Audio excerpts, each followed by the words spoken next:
Superscreen News at 6. I am Olamide Onga. President Muhammadu Buhari has met behind closed door with the former Vice President Namadi Sambo at the Presidential Villa Abuja. The meeting of the two leaders came barely 24 hours after Vice President Yemi Osinbajo openly accused the administration of Goodluck Jonathan of grand corruption. The meeting, which was held inside the President's office in Abuja, lasted for about 25 minutes. Former Vice President arrived at the Presidential Villa at about 12 o'clock noon and went straight into the President's office for the closed-door session, which they discussed key issues. The police says they have arrested two suspects, political thugs working for Senator Dino Melaye, and recovered two AK-47 rifles, 5 pump-action guns, and a heap of charm from them. The Force spokesperson Moshood Jimoh, who disclosed this, said the Federal Special Anti-Robbery Squad trailed and arrested Kabiru Seidu and Nuhu Salisu after a gun battle with policemen. The team alleged that the suspects confessed that they were contracted by Melaye to work for him as political drug and talks during their meeting with him in December 2017 in his car along Airport Road in Abuja. The Force also explained that the men admitted to have carried out kidnappings and armed robberies in different towns in Kogi State and its environs. The former President Goodluck Jonathan says Vice President Yemi Osinbajo lied over claims his administration embezzled funds a few weeks to the 2015 general elections. Jonathan's reaction was disclosed to journalists in a statement released by his former spokesperson, Reno Omokri.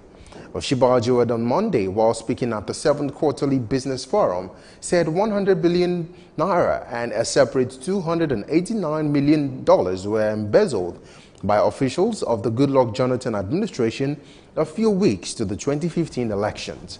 Omokri challenged the vice president to publish evidence that the former president shared the alleged amount before the election date. Presidential aspirant of the National Conscience Party, NCP, in the 2015 elections, Martin Onovo, has described the 13.5 million monthly running cost of the senators as outrageous and unlawful. Onovo, who expressed this view in an exclusive interview with Superscreen News, charged Nigerians to demand accountability from the senators. It's outrageous. In addition to being outrageous, it's immoral. In addition to being immoral, it is unlawful. And the emphasis has to be on it is unlawful. It is the lawlessness that pervades the country now that allows this kind of thing to continue. Because it's not new. We have always known. If you take the budget of the National Assembly, which is 125 billion, and divide it by 469, which is the number of legislators in both the Senate and the House of Reps, you will understand that it costs us over 266 million averagely to maintain each legislator every year.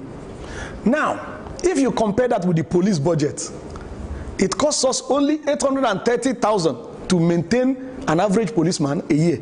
So you can see the disparity. You can see the disparity. Now, this is a country where minimum wage is only 18,000. That is the moral aspect. But the most potent aspect from where we can deal with this is the aspect of the law. The law is very clear. There's a schedule on what a senator or a House of Reps member should earn. Anything earned above that is stealing and needs to be refunded. This money must be refunded, and the Nigerian people have to demand a refund. And I'm using this opportunity to serve a notice to national legislators that we will demand a refund of anything earned above what the law prescribes. He also learned his voice on the federal government's handling of the herdsmen menace, calling for a more efficient and unbiased handling of the situation. I cannot be pleased with a government that is defending herdsmen that are globally confirmed as one of the top 4 terrorist organizations in the whole world. I will not be pleased with a government that has refused despite international acclaim, to declare these violent and murderous headsmen as terrorists. I will not agree with a government that declared peaceful IPOB protesters as terrorists, but has refused to declare genocidal headsmen as terrorists, notwithstanding that the whole world has declared them as terrorists. And now more reactions have continued to trail the total salary package received by each senators, as revealed by Senator Shehu Sani. The cross-section of Nigerians who bear their minds on the development expressed anger and equally condemned what they described as outrageous take-home. The salaries earned by senators are far too expensive, and those revenue, or I say that income given to each person, can always be reduced or even cut in half. Yes, they are our lawmakers and they are the ones who are making the laws in Nigeria, but when you go outside and look at the average man that can barely survive and things are getting expensive by the day, you begin to wonder, who are they making the laws for?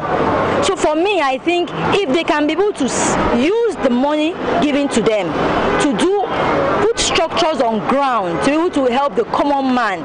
It's not commensurate with what they are doing. So indeed, I think it is high time we youth we rise up to defend ourselves, because if we leave our hope in the hands of these old men, I think they only care for themselves, for their family and their pocket. If Nigeria as a whole can reduce the amount paid to senators, reduce it a lot, and use that money to develop other sectors of the economy, you will see if they don't make